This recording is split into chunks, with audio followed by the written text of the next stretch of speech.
All right, let's do a quick review of our note cards. Can you name the 8 parts of speech? Can you pause the video and name the 8 parts of speech?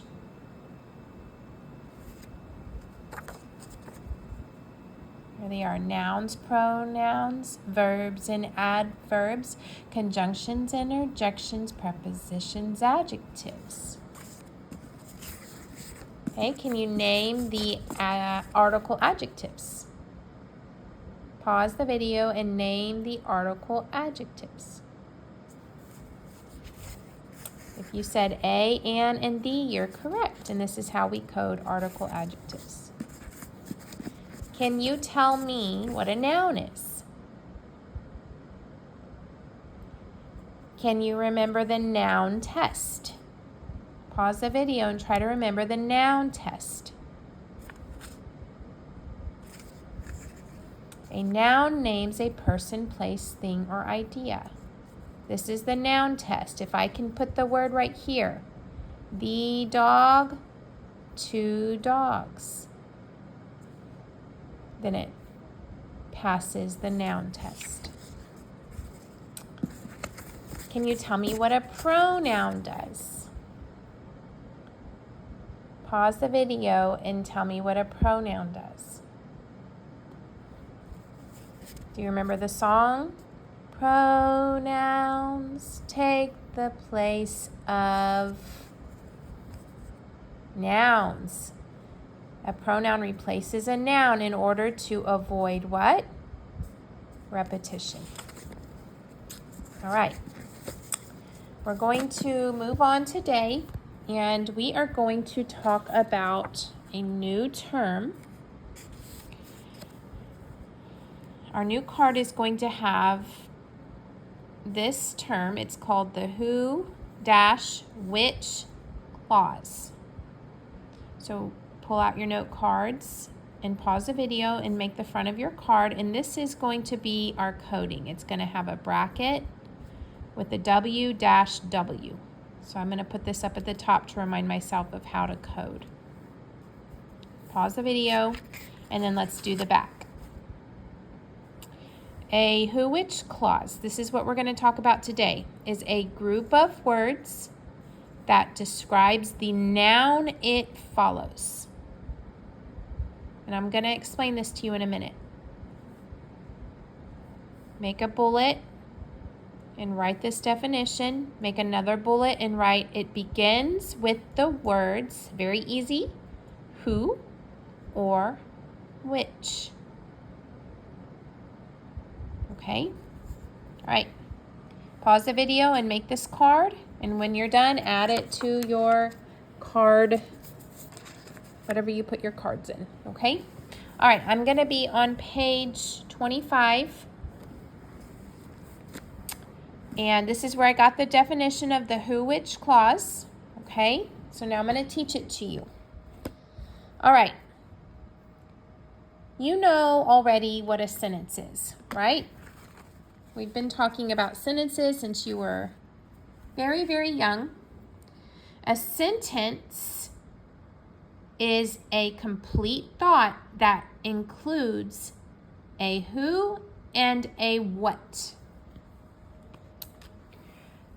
The who is what we call the subject. Who is the sentence about, or what is the sentence about? Okay, which thing? It's usually a verb, a noun. Now we know that a noun is a person, place, or thing. So in this sentence, the soldiers traveled far. This sentence is about the soldiers. The soldiers is considered the subject, okay, of the sentence. Now, to make this sentence complete, you have to tell me, well, what about the soldiers? What did they do? They traveled far. So this is a complete sentence. The soldiers traveled far. This is considered a simple sentence. It has a basic who and a what, a subject, and we call the what part the predicate. You don't have to know that. You will eventually have to know about the subject, but for now you just need to know what a simple sentence is. Now this is a good sentence. Let's look at the next one. These soldiers needed food. Another simple sentence. It has the who, the soldiers, the subject, and it has the what. What about them? They needed food. So I have the soldiers here and the soldiers here, and there's two things about them.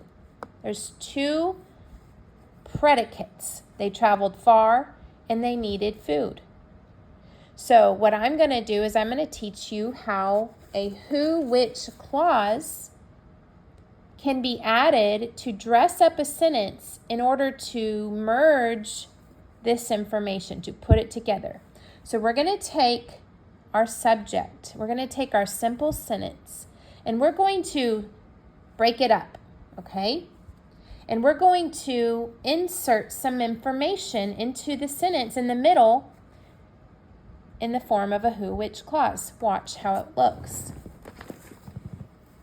These soldiers, there's my subject, these soldiers, I'm going to skip this for a minute, needed food. So I'm going to take this sentence right here, and I'm going to take out the predicate from this sentence, and I'm going to insert it into this sentence. It's kind of like splicing it. Now, it's going to say, these soldiers, comma, who had traveled far, okay, so I'm including this information into this sentence. The soldiers who had traveled far needed food. So all of the information is there. I broke apart my simple sentence. I inserted a dress up, which is called a who, which clause. This dress up is called a who, which clause. And what is a who, which clause? It's a group of words that describes the noun, and it begins with the words who or which. Here it is right here.